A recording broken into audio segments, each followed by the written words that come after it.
Salut à tous, bienvenue dans cette nouvelle vidéo de la piloterie. Aujourd'hui, on va lancer une nouvelle série qui s'intitule Les bonnes adresses. Pourquoi les bonnes adresses? Simplement qu'en tant que sim racer, il y a 2-3 endroits à découvrir. Et pour ce premier épisode, ça va se passer en Saône-et-Loire, en Bourgogne, sur le circuit Vaison. On se retrouve dans la pit lane. Et donc, on va se diriger vers la porte suivante, où on retrouve le grand, le majestueux, que dis-je, l'incroyable, Alain. Salut Gaëtan. Comment tu vas? Bah ça va bien, ça fait plaisir. Alors pas tant de grands mots quand même. Là tu vas un peu fort. Non, faut savoir brosser dans le sens du poil. Ouais. Ce que je te propose, c'est qu'on va se poser tranquillou, et puis on va discuter un peu de cet endroit. Eh ben nickel. Allez, feu. Alors, je te laisse te présenter. Allez, moi c'est Alain Sêtre, je suis moniteur de pilotage en karting. J'encadre des stages de pilotage pour les enfants, pour les adultes, et depuis 1 an et demi, j'ai repris une activité de location karting sur le circuit Vaison Piste. Et comme on a un fonctionnement où on doit partager la piste avec les motos, les voitures, parce qu'on a une forte activité en track day, et ben j'ai décidé de monter en parallèle une sim room. Alors ça sort pas du gros hasard, hein, forcément, tu le sais. On va en parler un peu. Voilà, ouais, j'ai pratiqué par le passé un petit peu le sim racing, et puis je suis de base technicien informatique aussi. Donc forcément, quand on allie un petit peu toutes les compétences et les passions. Exactement. Parce qu'en fait, si je comprends bien, donc il y a les voitures qui tournent la journée. Ouais. Pendant que la stream room tourne elle aussi, voilà. Et arrivé à une certaine heure, tu bascules sur le kart. Exactement. Pendant les 6 mois d'été, je peux faire rouler les karts tous les week-ends de 17h à 20h, après les roulages voiture, après les roulages moto. Et pendant les roulages voiture, pendant les roulages moto, et ben là j'ai la sim room qui reste accessible à la fois pour les spectateurs, pour les personnes qui font une pause et pour les visiteurs. Et donc du coup, je te laisse nous parler un petit peu de ce que tu as mis comme simulateur, parce que sur la chaîne, tu sais, on est un petit peu là-dedans. Et pour savoir à quoi s'attendre justement si on vient là. Alors ici, j'ai installé 4 simulateurs. On a du châssis hoplite du S3 GTR avec les barres de renfort, avec un support boîte de vitesse que j'ai un petit peu modifié. Grosse dédicace toujours aux copains de chez Hoplite. Voilà. Et la bise à Eric. Pourquoi du hoplite? Parce que c'est des châssis éprouvés, qu'on connaît, qui sont fiables et qui ont un rendu. Moi, j'aime bien le rendu qu'ils ont. Commercialement, on va dire que ça plaît. Côté tubulaire, esthétique, c'est sûr que ça fait moins, c'est un peu plus moins joli. Atelier qu'un profilé, on va dire. C'est plus joli que le profilé. C'est pas une critique sur le profilé, mais c'est vraiment l'aspect esthétique dans une sim room. C'est un petit peu plus sympa. On a une base Logitech, le Pro Wheel, qui a essuyé pas mal de critiques sur les réseaux. Petit spoiler, le Logitech, on en parle dans 2 semaines. Et on a quand même un super rendu, on a quand même quelque chose qui tient la route. Enfin, la plupart des personnes qui viennent le tester, finalement, changent d'avis sur le Logitech Pro Wheel. Mais bon, je pense que tu en parleras dans ta vidéo. Ouais. Et surtout, l'avantage du Logitech, surtout pour une salle comme toi, c'est que tu l'allumes le matin, tu sais qu'il va pas te faire trop bon dans la journée, quoi. Niveau fiabilité, je pense que là, ils ont du vécu. Je commence à avoir suffisamment de recul pour attester que c'est incassable, vraiment. Donc, on a les bases Logitech avec le volant standard Logitech qui est livré. J'ai installé également frein à main, boîte de vitesse et le volant tulipé pour tout ce qui est rallycross et drift.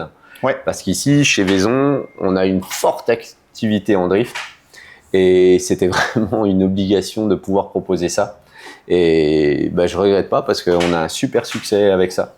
Ouais. Tout le monde. Limite même, il y a plus de monde qui vient rouler en drift qu'en grip au final.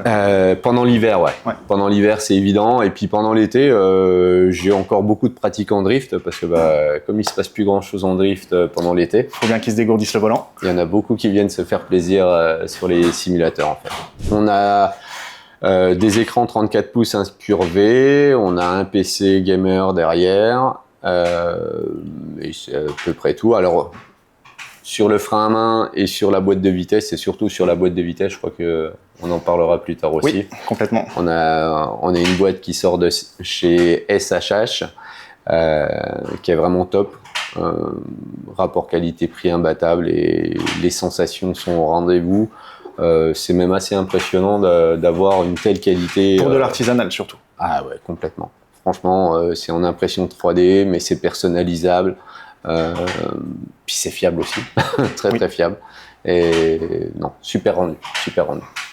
Et frein à main, de ce que j'ai vu, c'est du Simpson. Alors c'est peut-être pas le Simpson, mais c'est très très proche. En tout cas, ça vient des AliExpress et consorts, voilà. Mais Ça super fait le rendu. taf. Ah, ça fait vraiment le taf. Frein à main progressif pour le dosage au niveau du drift. Oui, surtout que C'est tu as dit que tu as excellent. une clientèle qui est assez exigeante et qui va Ouais. vraiment s'en servir. Donc, Exactement.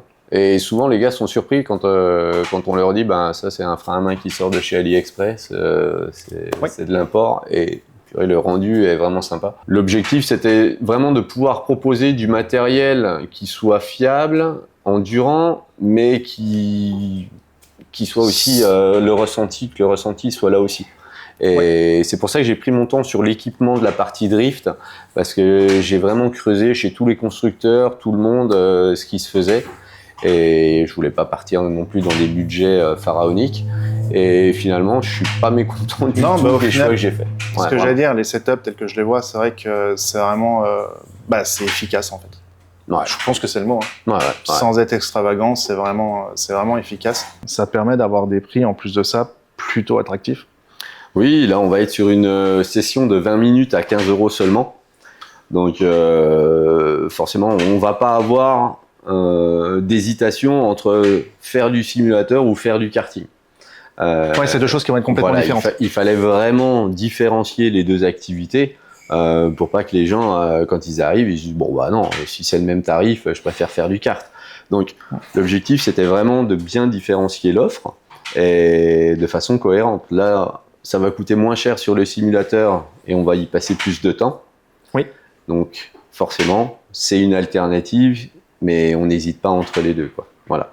Et souvent, j'ai des personnes qui viennent et qui font les deux. J'ai beaucoup de. C'est ce que j'allais te demander, Voilà. ouais. J'ai beaucoup de publics qui viennent. Écoutez, on va pas pouvoir rouler avant 17h. Ah bah pas de souci. Tiens, moi j'aimerais bien. Ça fait patienter. Et voilà, ça fait patienter et puis voilà. Rien que le coût de la découverte de la piste pour les personnes qui arrivent pour la première fois, on les lance sur le simulateur, sur le circuit Vaison qu'on a plutôt bien modé. Bah, Ils sont pas perdus. et voilà, ils n'arrivent pas en totale découverte quand ils vont se lancer sur la piste. Et dis-nous, tu tournes sur quel simu du coup dans la salle? L'incontournable Assetto Corsa, forcément. Avec tous ces modes. Eh oui, pour les modes, c'était vraiment incontournable. On peut proposer énormément de circuits et énormément de catégories. Donc Oui. on va rouler autant en drift. On va pouvoir télécharger des circuits drift qui ne seront pas disponibles sur d'autres simulateurs. On va pouvoir chercher des spéciales de rallye, des courses Oui. de côte, pareil, introuvables sur d'autres simulateurs. Et puis niveau des véhicules, pareil, on a un choix. Je ne vais pas faire l'article sur Assetto Corsa, hein, il existe depuis tellement longtemps, je pense que tout le monde est un peu au courant. Oui. Mais le gros intérêt qu'on a, par exemple, nous, c'est de pouvoir proposer des voitures de nos pilotes, que ce soit des drifters, que ce soit des pilotes de grip, des pilotes de rallye. Ouais. Par rapport à nos activités aussi, on travaille beaucoup avec la société Speedjet qui fait rouler les midjets, donc j'ai les midjets à disposition. Et la petite cerise sur le gâteau, et ça on en est plutôt fiers, on a notre circuit, le circuit Vaison Piste en version originale qu'on trouve nulle part ailleurs. Vous ne pourrez pas la télécharger sur internet, on se garde l'exclusivité. Et ça pareil, on l'a en version grip et en version drift. Parce que on a poussé un petit peu le réalisme, c'est-à-dire que quand on fait rouler en drift, on rajoute des bottes de paille dans la ligne droite. D'accord. Et on rajoute des petits ralentisseurs dans certains virages. Ok. Et on a même rajouté un photographe sur la butte, voilà. Donc il y a même chez Vaison, vous pouvez même retrouver des modeurs, des modeurs Assetto. Voilà. Incroyable. Et puis pour le reste, forcément, ce qui plaît aussi énormément sur Assetto, c'est la possibilité de pouvoir organiser des challenges bien spécifiques. Alors soit des challenges au chrono et des challenges en multijoueur. C'est le gros avantage d'une simroom, c'est ça qui est très vendeur. C'est un peu un lieu de rencontre aussi au final. Jouer à la maison sur son simulateur, ce sera jamais la même expérience que de venir s'amuser dans une simroom entre copains pour un anniversaire, entre collègues, pour un after work Ou pour, je sais pas, j'ai des enterrements de vie de célibat. On a 8 pilotes qui viennent, qui font des courses les uns contre les autres. On se fait un mini championnat. On a une grande finale, une petite finale. Et pouvoir le faire sur des Formule 1, pouvoir le faire sur des voitures de drift, sur des voitures de rallye. Voilà, c'est vraiment le côté convivial parce que fun, ouais. avec les casques aussi, on a des casques 7.1 avec des micros, donc forcément ça va communiquer. Pendant que j'en ai 4 sur les simulateurs, j'en ai 4 qui attendent leur tour. Donc les copains se bidonnent en voyant les premiers se mettre des boîtes sur le circuit. Ceux qui sont sur les simulateurs, ça devient un petit peu chaud, ça s'insulte un petit peu gentiment, parce qu'ils sont pas contents de se prendre des boîtes. Et donc il y a un petit peu réglementé. Ouais, ça joue compète quand même. Ah, ça joue très compète. Les gars viennent pas pour beurrer les toasts, hein, évidemment. Ils sont là pour se battre et pour en découdre. Et c'est ça qui plaît énormément. Donc les challenges toute l'année. Alors toute l'année, j'organise des challenges, généralement pendant un mois. On a un mois pour venir autant de fois qu'on veut, pour effectuer le meilleur chrono sur un circuit imposé avec une voiture imposée. Ok. Et ça, j'organise le petit classement. Forcément, sur les réseaux, ce qui est sympa, c'est qu'on peut mettre des petites alertes. C'est-à-dire que ceux qui se sont fait déloger de la première place, ils histoire sont de les réchauffer un petit peu pour que... Voilà. il faut faire marcher la boutique aussi. Et ça au final, les gens se prennent au jeu en plus sur... Ah oui, j'ai des habitués qui viennent. Et il y a du joli niveau, mine de rien. Ça roule. T'as pu voir que quand tu voulais faire des bonnes pendules, il a fallu que tu ailles chercher. Même avec ton expérience, il a vraiment fallu que tu ailles les chercher, les gars, devant. Ouais, carrément. Carrément. Avec des petits lots à laquer, de temps en temps? Oui, on met des petits lots. Alors, le lot le plus répandu, celui qui va gagner le challenge aura une session offerte en karting. Et parfois, on rajoute des petits lots supplémentaires. On a organisé un challenge à base de midget et derrière, on a offert 5 tours de pilotage en midget. Ah oui, pour cool. le meilleur chrono. Donc ça, c'est vraiment un très beau lot. On a offert aussi un ensemble Logitech à retour de force. Ok. Ça, c'était pour le challenge de Noël. Un baptême aussi en golf TCR. Ouais.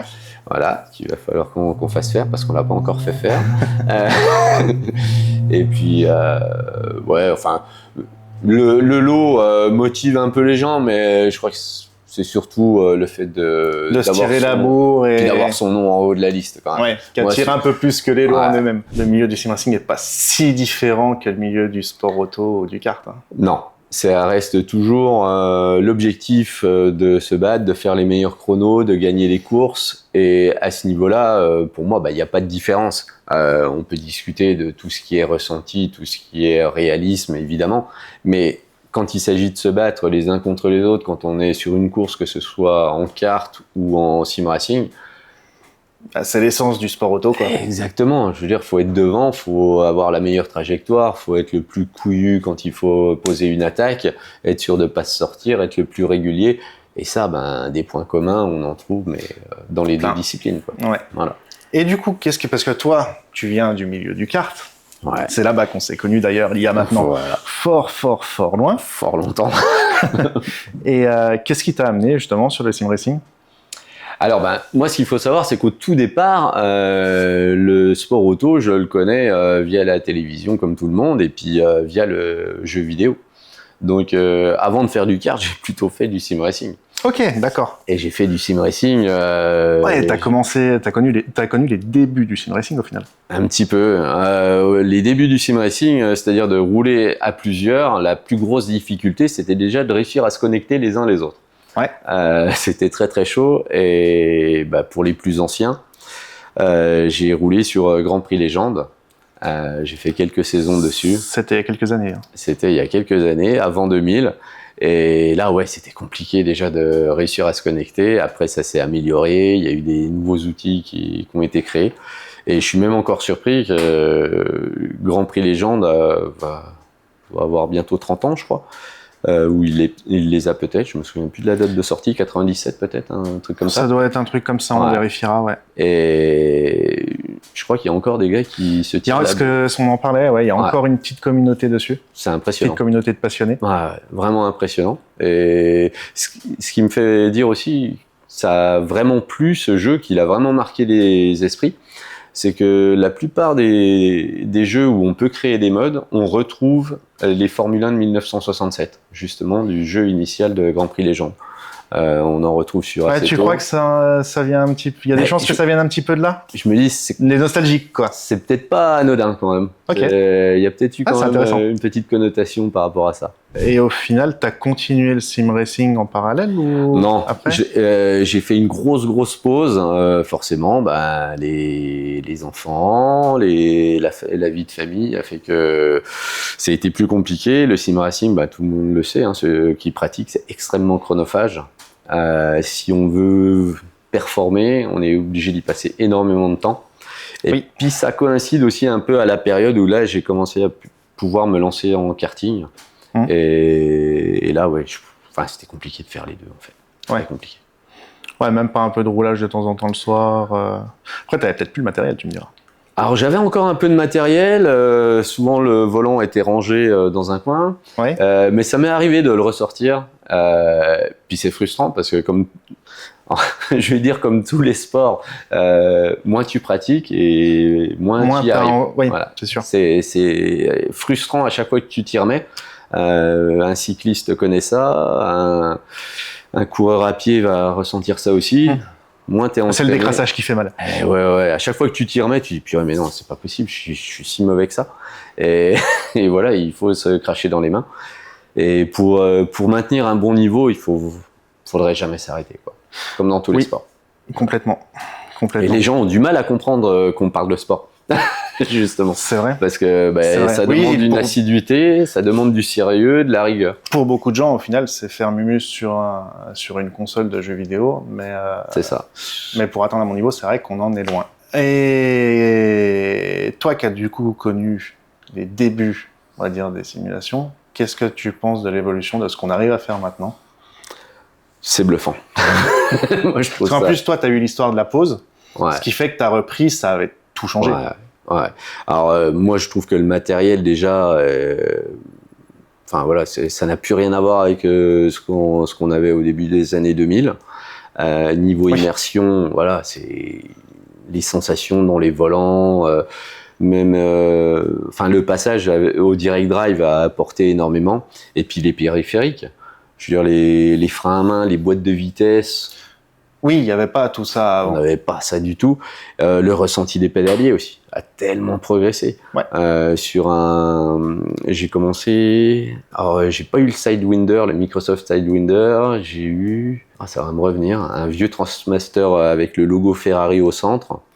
Moi, quand je l'ai eu, les copains bavaient. Et aujourd'hui, tu le ressors, tout le monde va rigoler, quoi. Tu m'étonnes. Parce que c'est dépassé, c'est archi dépassé. Il n'y avait pas vraiment de retour de force, c'était plus un retour au centre. Élastique. Voilà. un peu comme le Toastmaster T80 qu'on peut retrouver maintenant. Ouais, c'est le retour au centre, quoi. Donc, niveau sensation, il en manquait pas mal.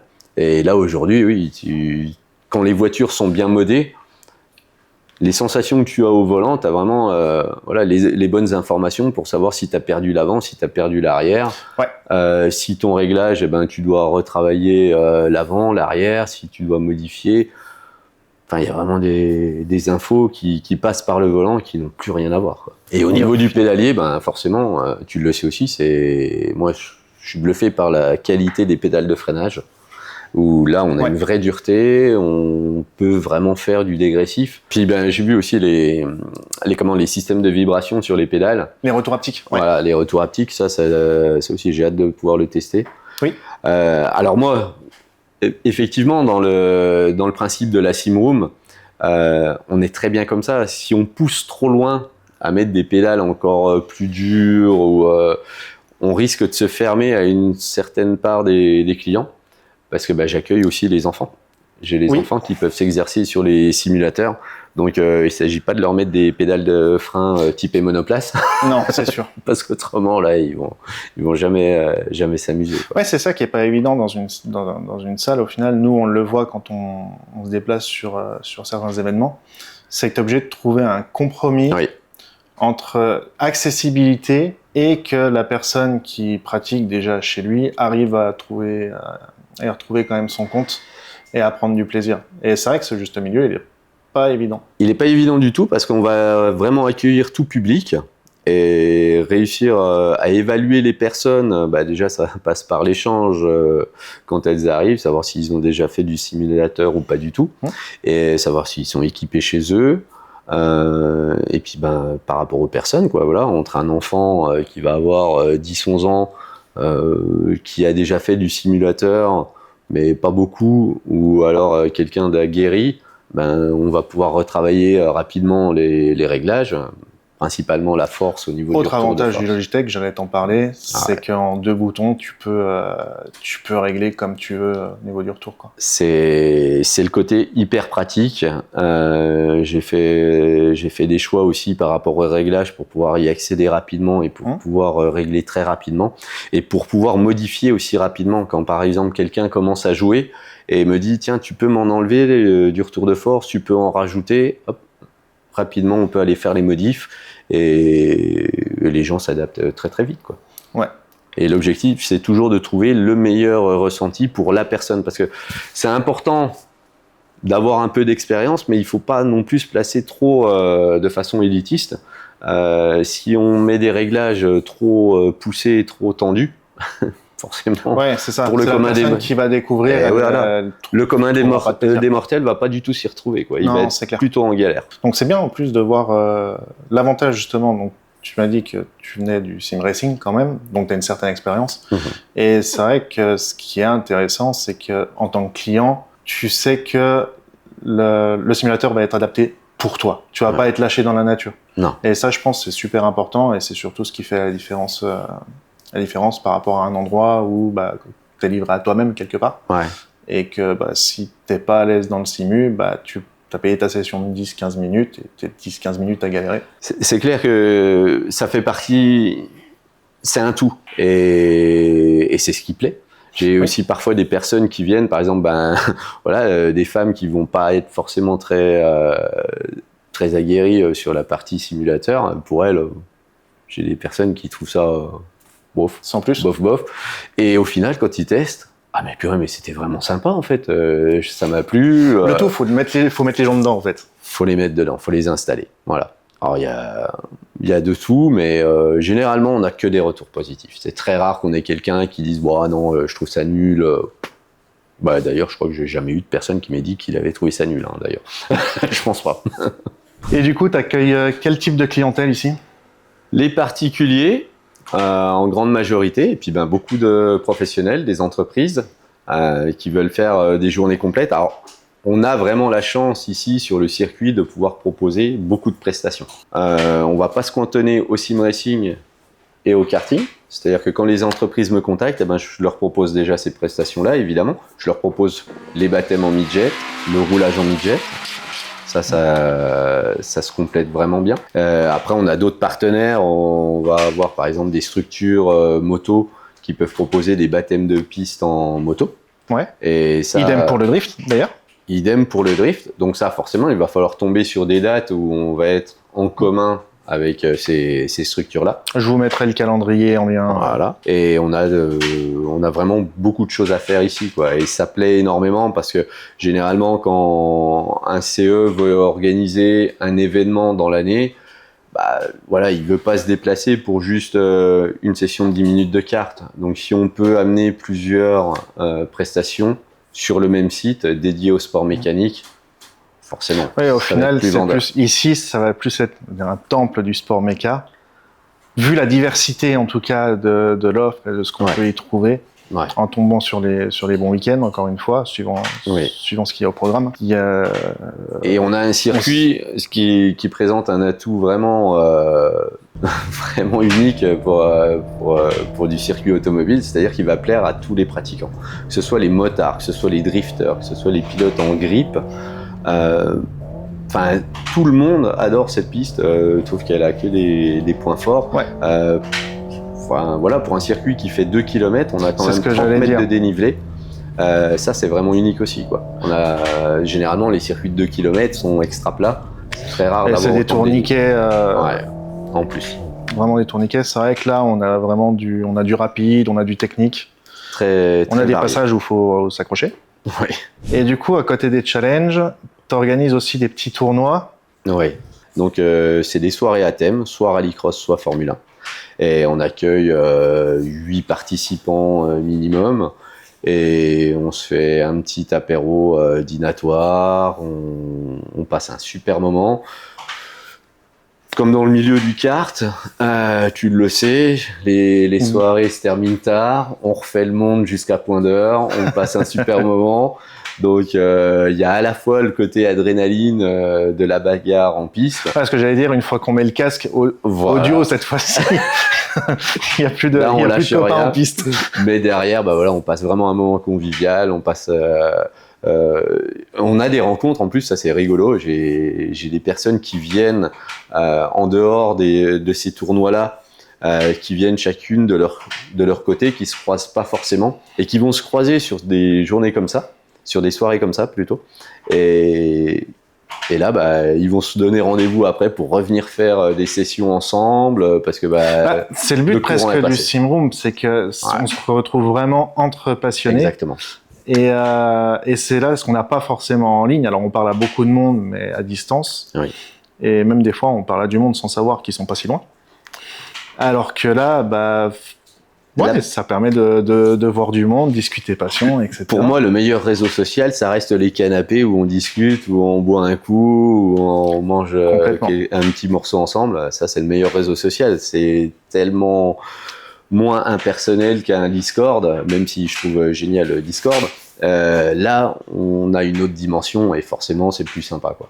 Et je pense aussi que ça plaît énormément. Et je pense que c'est pour ça que les Simrooms, pour moi, ont pas mal d'avenir. Parce que, mine de rien, la simulation, c'est quand même en pleine expansion, surtout depuis Covid.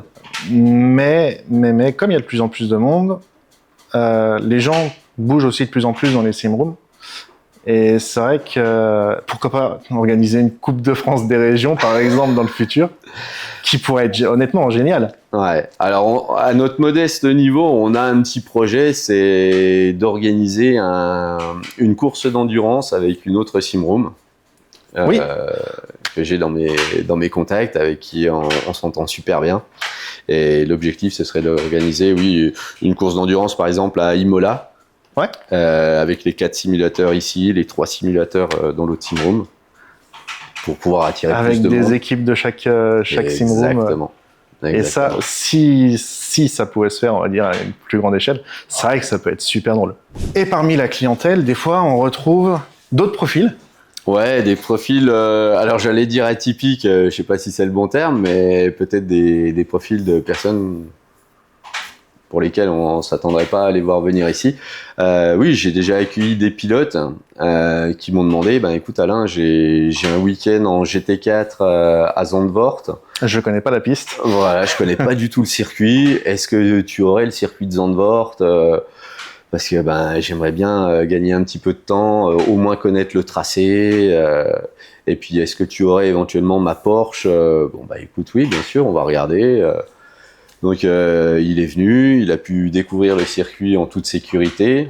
Ça lui a vraiment permis de gagner du temps, encore une fois. Les équipes professionnelles ont généralement des simulateurs. Alors, au début, c'est vrai que c'était principalement les grosses écuries de F1, mais c'est vrai que des pilotes qui s'entraînent sur Simu, il y en a de plus en plus. Et c'est là qu'on disait tout à l'heure que ça avait évolué. C'est que maintenant, vraiment, les pilotes prennent les simulateurs au sérieux. Parce que ça fait gagner un temps fou. Alors ça fait gagner du temps et puis ça fait gagner de l'argent. Au niveau des équipes, forcément, brûler de la gomme en réel, c'est pas la même chose qu'en virtuel. Non, c'est clair. Si on peut éviter d'emmener tout un SMI avec les voitures en essai privé sur un week-end. Et toute l'équipe, toutes les personnes qui vont être mobilisées pour préparer la voiture, pour la faire rouler, forcément le simulateur est extrêmement complémentaire. Attention, ça remplace pas non plus du vrai roulage. Ça, là, j'allais y venir. J'ai souvent des personnes qui viennent me voir en me disant « Ouais, mais est-ce que c'est vraiment réaliste? Est-ce que c'est comme dans une voiture, vos simulateurs ?» Je dis « Non, je vous mentirais si je vous disais l'inverse. » Mais on va retrouver forcément des sensations, si on a déjà pratiqué, si on a déjà roulé, voilà, les sensations, on va dire « Ah oui, ça, effectivement, ça, c'est bien rendu. » Ça, je connais déjà ce principe, ce transfert de charge. Voilà, je vais le ressentir. Et puis surtout, je pense, sur le simu, quoi. Le plus important, là où on revient au gain de temps, c'est que les repères, par contre, sont ultra fidèles. Ah oui. Ouais. Que ce soit les repères de frein, les trajectoires. Tout ce qui est trajectoire, quand les circuits sont fidèlement modélisés, vraiment, il y a un intérêt qui est indéniable. On peut pas dire le contraire. Donc ça permet pas de mieux comprendre la voiture, en tout cas pas à notre échelle. Non. Pas sur nos simulateurs. Voilà, pas sur nos simulateurs. Après, sur le simulateur d'une équipe professionnelle qui aura certainement beaucoup plus d'informations. Ils nous livrent pas toutes leurs informations non plus. Non, hein. Non, c'est en même temps, quand on connaît les millions qu'ils investissent dedans, c'est un peu normal. Ah si, Alain, il y a un truc dont on n'a pas parlé. C'est cette petite button box là. Ah oui, c'est vrai.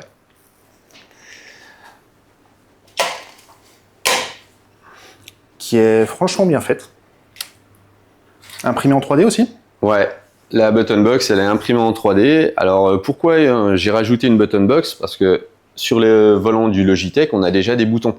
Mais quand je suis passé sur le volant Tulipé que j'ai installé avec le Quick Release de chez Logitech, du coup, j'avais plus de boutons. Et ce que je veux, c'est pouvoir laisser une certaine autonomie aux personnes quand elles vont utiliser le simulateur. Donc, on peut paramétrer plusieurs boutons via la button box.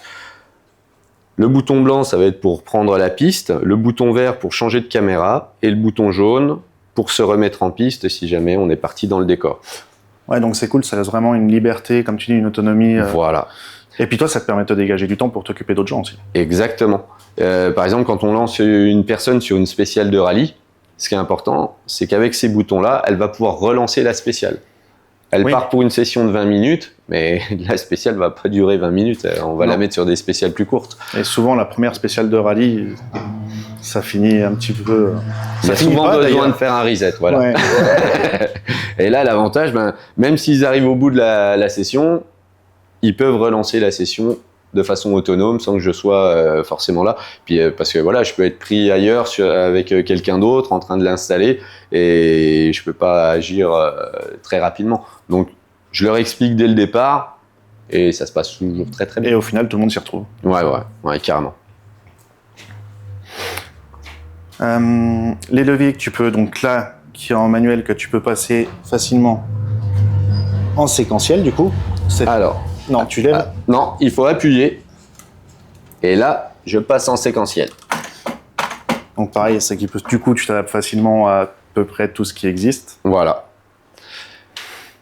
On va avoir des voitures où ça va être vraiment important d'être en séquentiel ou d'être en H, sur de la voiture ancienne, sur certaines voitures de rallye historique. Surtout que le rallye historique, ici, c'est un peu le... Ouais, je vous ai pas fait la présentation des lieux, des bios. Quand je vous ai parlé du circuit Vaison, Christophe Vaison, grand pilote rallycross, pilote de rallye, cascadeur professionnel sur des films James Bond, Taxi, si je dis pas de Taxi, Ronin, enfin bref, une pointure, grand monsieur.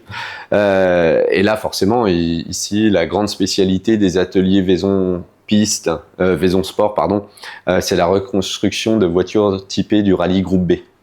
Les mythiques 205 Turbo 16.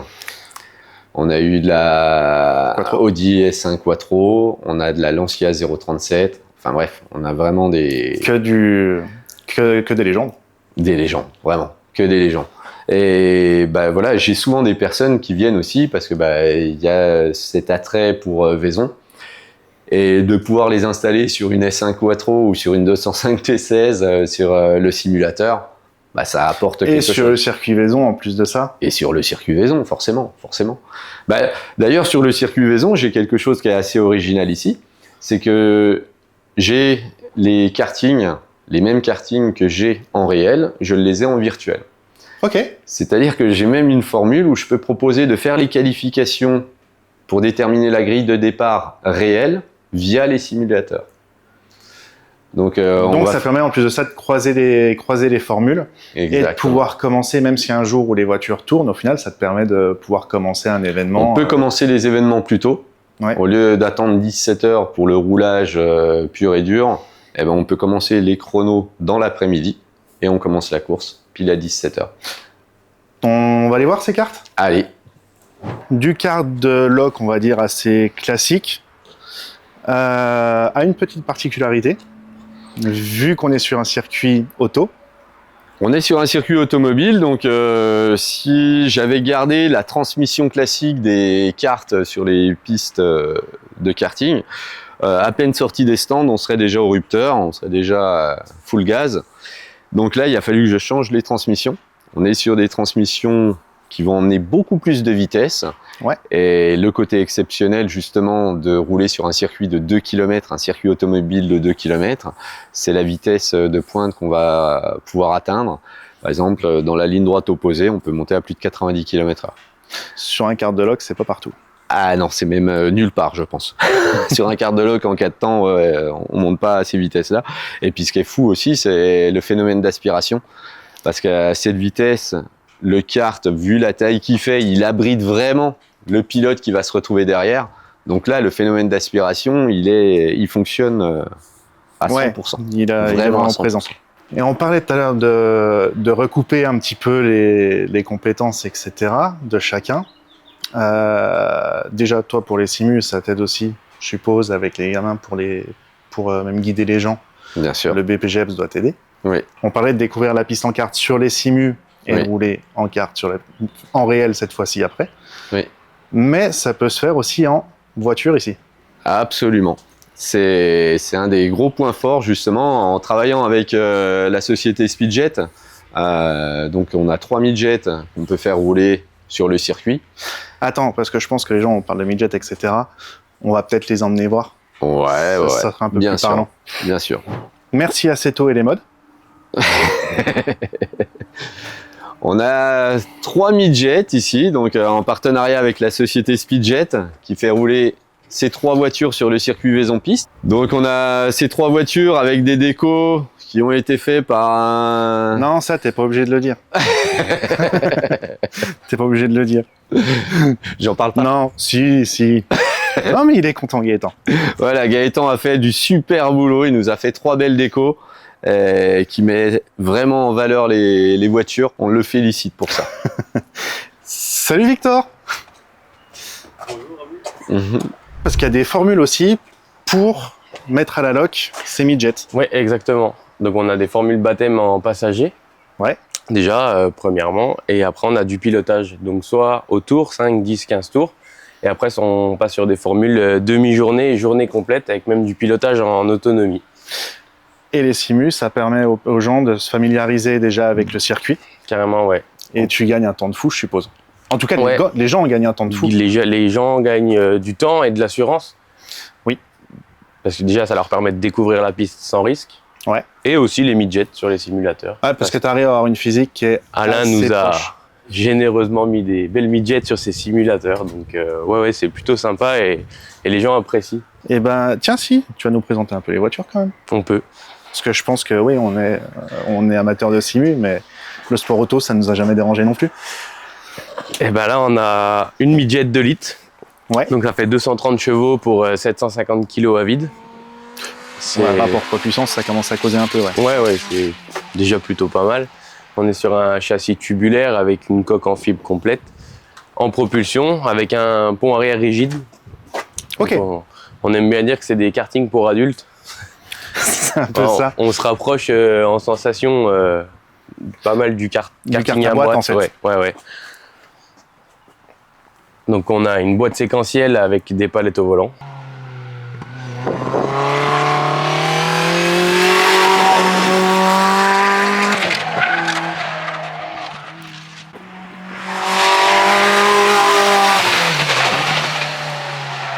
Non, voilà, super sensation. C'est des voitures qui sont ouvertes à tout le monde, aux novices comme aux confirmés, et chacun peut y prendre son plaisir. Et on va en parler aussi un petit peu quand même, tarif, que les gens savent à quoi s'en tenir. Bah, on débute à 49 € pour les baptêmes en passager et 169 € pour les premiers tours en pilote. Pour les 5 tours. Pour les 5 tours. Et après, Ouais. c'est progressif jusqu'à la journée complète, à la semaine, au mois complet. Enfin, tout Sachant- est faisable, tout est réalisable. Je vais revenir sur un truc parce que les baptêmes de pilotage, les gens, je vais pas dire, des fois sont déçus. Mais quand on fait un stage en Lambo, en Ferrari, des choses comme ça, c'est des voitures que les moniteurs souvent brident à mort. Et Ouais. c'est pas, même si c'est génial en sensation, je dis pas le contraire, c'est pas des voitures de course. Non, on n'est pas du tout sur la même chose, Là, le même on est- format. Ouais. On vient vraiment découvrir le monde de la course automobile sur notre structure. C'est vraiment différent. On va prendre le temps, même pour quelqu'un qui va faire 5 tours de pilotage, on va prendre le temps de discuter de la voiture, de s'asseoir dedans à l'arrêt, d'ouvrir le capot si les personnes veulent voir le moteur, etc., avoir des explications. Et même pour un baptême passager, on va prendre le temps si la personne elle a envie de discuter, etc. On est là pour ça. Et surtout, le grip n'est pas du tout le même Non, le que grip, sur de la supercar de route, on va dire. pas du tout. Pas du tout, et c'est beaucoup moins traite qu'une Ferrari de 700 chevaux aussi. Hein. Faut relativiser. Malgré qu'il n'y ait pas d'assistance ni au freinage, ni d'antipatinage, ça reste beaucoup plus facile à conduire qu'une supercar. Ouais. Bah, ouais, quand on sait l'emmener, c'est un vélo. Ah bah carrément. Venez faire des baptêmes. Bon, bah écoute Alain, merci vraiment pour l'accueil, c'était super sympa. Ben, avec plaisir, forcément. On aura bien Toujours sympa de partager avec les passionnés. Et puis, de bah, on transmettre. se retrouve bientôt, de toute façon. Attends, te sauve pas, Victor, merci à toi aussi. Pas de rien. Et puis nous, bah, on se retrouve très bientôt sur la piste. Ah, ciao, ciao.